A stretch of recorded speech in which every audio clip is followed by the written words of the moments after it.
नमस्कार, digital news analysis में आप सभी का स्वागत है। मध्य प्रदेश में नक्सलवाद को लेकर बढ़ती राजनीतिक गर्माहट, नीति बनाम राजनीति की नई जंग। मध्य प्रदेश की राजनीति इन दिनों नक्सलवाद के मुद्दे पर असामान्य रूप से गर्म है। मुख्यमंत्री मोहन यादव के हालिया बयान ने राज्य में एक नई बहस को जन्म दे दिया है। उन्होंने न केवल कांग्रेस पर नक्सल समस्या को बढ़ावा देने का आरोप लगाया, बल्कि यह भी कहा कि भाजपा शासन ने इस चुनौती को जड़ से खत्म करने के लिए निर्णायक और बहुआयामी कदम उठाए।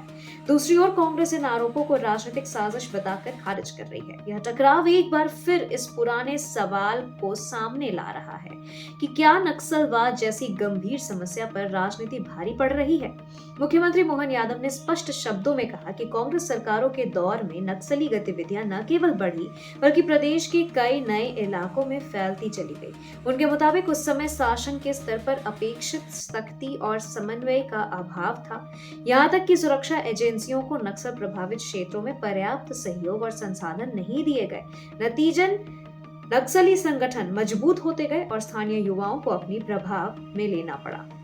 वहीं भाजपा सरकार का दावा आया है जीरो टॉलरेंस मॉडल से बदली तस्वीर का। मोहन यादव का दावा है कि भाजपा सरकार ने सत्ता में आते ही नक्सलवाद को प्राथमिकता दी और इसके लिए व्यापक रणनीति तैयार की। इसमें 3 प्रमुख आयाम शामिल थे, जैसे सुरक्षा, पुलिस और विशेष बलों को आधुनिक हथियारों, संचार तंत्र और निगरानी तकनीक से लैस किया गया।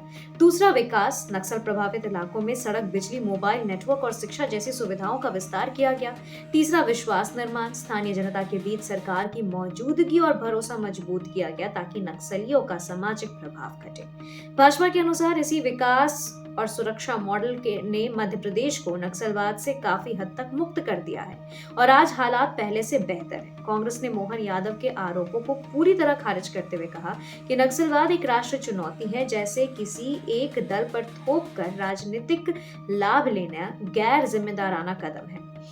पार्टी नेताओं का कहना है कि कांग्रेस ने अपने शासन में केंद्र सरकार के साथ तालमेल रखते हुए कई महत्वपूर्ण अभियान चलाए। उनके मुताबिक भाजपा सिर्फ राजनीतिक फायदे के लिए इतिहास को तोड़ मरोड़ कर पेश कर रही है।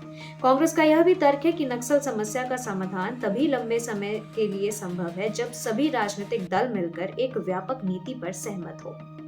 सुरक्षा और नीति विशेषज्ञों का एक बड़ा वर्ग मानता है कि नक्सलवाद जैसे जटिल मुद्दा केवल कानून व्यवस्था का प्रश्न नहीं है, बल्कि यह सामाजिक आर्थिक असमानता, स्थानीय असंतोष और प्रशासनिक कमजोरियों से भी जुड़ा है। इसलिए किसी एक राजनीतिक दल पर दोषारोपण करना समाधान नहीं है। विशेषज्ञों के अनुसार नक्सलवाद का स्थायी समाधान 3 तत्वों में निहित है, जैसे राजनीतिक सहमति, प्रशासनिक मजबूती, सामाजिक और आर्थिक विकास।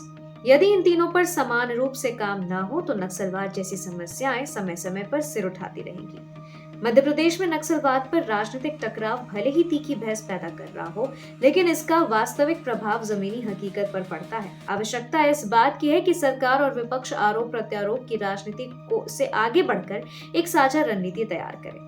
फिलहाल मुख्यमंत्री मोहन यादव के बयान ने राज्य की राजनीति में नई हलचल जरूर पैदा कर दी है और आने वाले दिनों में भी इस मुद्दे पर दोनों दलों के बीच बयानबाजी और तेज होने के आसार हैं।